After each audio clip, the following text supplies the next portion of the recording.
വെബ്സൈറ്റുകളുണ്ട്. വെബ്സൈറ്റിന്റെ ആവശ്യം എന്താണ്?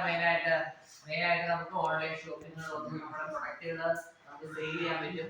എത്ര പ്രൊഡക്റ്റ് ഉള്ള കാര്യം നമുക്ക് എന്ത് ചെയ്യാൻ പറ്റും? ബ്രോഷർ പോസ്റ്റർ ഒന്നും ഇല്ലാതെ തന്നെ ആൾക്കാരെ അറിയിക്കാൻ പറ്റും വെബ്സൈറ്റ് ഉണ്ടെങ്കിൽ. അപ്പോൾ ഒരു ഓൺലൈനായിട്ട് പോസ്റ്റർ പോലെ തന്നെയാണ് നമ്മുടെ വെബ്സൈറ്റുകളെല്ലാം വർക്ക് ചെയ്യുന്നത്.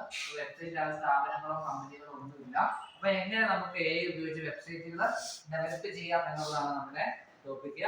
അപ്പൊ നമ്മളിപ്പോൾ ഏറ്റവും കൂടുതൽ ഉപയോഗിക്കുന്നതാണ് AI. നമുക്ക് എന്ത് ചെയ്യാം? വെബ്സൈറ്റിന് വേണ്ടിയും ഉപയോഗിക്കാനായിട്ട് സാധിക്കും. അപ്പൊ ആദ്യത്തെ ക്വസ്റ്റ്യൻ എന്താണ് പറയുക? വെബ്സൈറ്റ് എന്ന് വെച്ചാൽ വെബ്സൈറ്റ് നമുക്ക് പറയാം. വെബ്സൈറ്റിന്റെ കളക്ഷൻ ഓഫ് വെബ് പേജസ് എന്ന് പറയാൻ പറ്റും. ഈ വെബ് പേജുകൾ എങ്ങനെ ഡെവലപ്പ് ചെയ്യുന്നത്? നമ്മൾ ഡിഫറെന്റ് ലാംഗ്വേജസ് പഠിച്ചിട്ടുണ്ട്. HTML, JavaScript എന്നൊക്കെ പറയുന്ന പ്രോഗ്രാമിംഗ് ലാംഗ്വേജ് പഠിച്ചിട്ടുണ്ട്.